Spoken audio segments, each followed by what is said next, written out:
Real estate business ಮಾಡುತ್ತಿದ್ದ ದಂಪತಿ ಇಬ್ಬರು ಪುಟ್ಟ ಕಂದಮ್ಮಗಳನ್ನು ಅನಾಥ ಮಾಡಿ ಕೊಡಗಿನಲ್ಲಿ ಸಾವಿನ ಕದ ತಟ್ಟಿದ್ದಾರೆ. ಕೊಪ್ಪ ನಿವಾಸಿ ಸುರೇಶ್ ಮತ್ತು ಪತ್ನಿ ಪಲ್ಲವಿ ಮೃತ ದುರ್ದೈವಿಗಳಾಗಿದ್ದಾರೆ. ಉದ್ಯಮದಲ್ಲಿ ನಷ್ಟ ಮತ್ತು ಸಾಲಗಾರರ ಕಿರುಕುಳದಿಂದ ಬೇಸತ್ತು ದಂಪತಿ ನೇಣಿಗೆ ಶರಣಾಗಿದ್ದಾರೆ ಎಂದು ತಿಳಿದುಬಂದಿದೆ. ಕೊಡಗಿನ ಕುಶಲನಗರ ಸಮೀಪದ ಕೊಪ್ಪದಲ್ಲಿ ಈ ಘಟನೆ ನಡೆದಿದೆ. ರಿಯಲ್ ಎಸ್ಟೇಟ್ ಉದ್ಯಮ ಮಾಡುತ್ತಿದ್ದ ಸುರೇಶ್ ದಂಪತಿ ದೇವಸ್ಥಾನಕ್ಕೆ ಎಂದು ಮನೆಯಿಂದ ತೆರಳಿ ತಮ್ಮ ದೊಡ್ಡ ಹೊನ್ನೂರು ಕಾವಲ್ ಜಮೀನು ಮನೆಯಲ್ಲಿ ಡೆತ್ ನೋಟ್ ಬರೆದಿಟ್ಟು ನೇಣಿಗೆ ಶರಣಾಗಿದ್ದಾರೆ.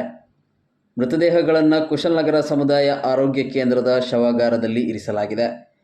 ಮೃತರು ಇಬ್ಬರು ಪುಟ್ಟ ಕಂದಮ್ಮಗಳನ್ನು ಅಗಲಿದ್ದಾರೆ. ಸ್ಥಳೀಯ ಪೊಲೀಸರು ಸ್ಥಳಕ್ಕೆ ಭೇಟಿ ನೀಡಿ ಪರಿಶೀಲನೆ ನಡೆಸುತ್ತಿದ್ದಾರೆ. ರಿಯಲ್ ಎಸ್ಟೇಟ್ ಮಾಫಿಯಾ ಕಿರುಕುಳದಿಂದ ಆತ್ಮಹತ್ಯೆಗೆ ಶರಣಾಗಿರುವ ಬಗ್ಗೆ ಮೃತ ಸುರೇಶ್ ಆತ್ಮಹತ್ಯೆಗೆ ಕಾರಣರಾದವರ ಹೆಸರನ್ನು ಡೆತ್ ನೋಟ್ನಲ್ಲಿ ಬರೆದಿಟ್ಟಿದ್ದಾರೆ.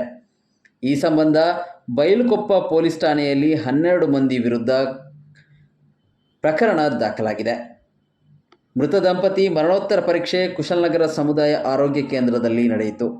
ಈ ನಡುವೆ ಗುರುವಾರ ಮಧ್ಯಾಹ್ನ ಮೃತದೇಹಗಳನ್ನು ಮುಂದಿಟ್ಟು ಮೃತನ ಸಂಬಂಧಿಕರು, ಸ್ನೇಹಿತರು ಹಾಗೂ ಕುಶಲನಗರ ಕೊಪ್ಪ ಗ್ರಾಮಸ್ಥರು ರಸ್ತೆ ತಡೆ ಪ್ರತಿಭಟನೆ ನಡೆಸಿದರು.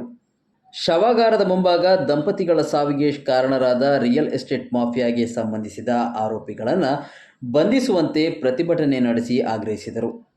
ಆರೋಪಿಗಳು ಪ್ರಭಾವಶಾಲಿಗಳಾಗಿದ್ದು ಹಲವರಿಗೆ ವಂಚನೆ ಎಸಗಿದ್ದಾರೆ. ಇದರಿಂದ ಅಮಾಯಕ ದಂಪತಿ ಪ್ರಾಣ ಕಳೆದುಕೊಳ್ಳುವಂತಾಗಿದೆ.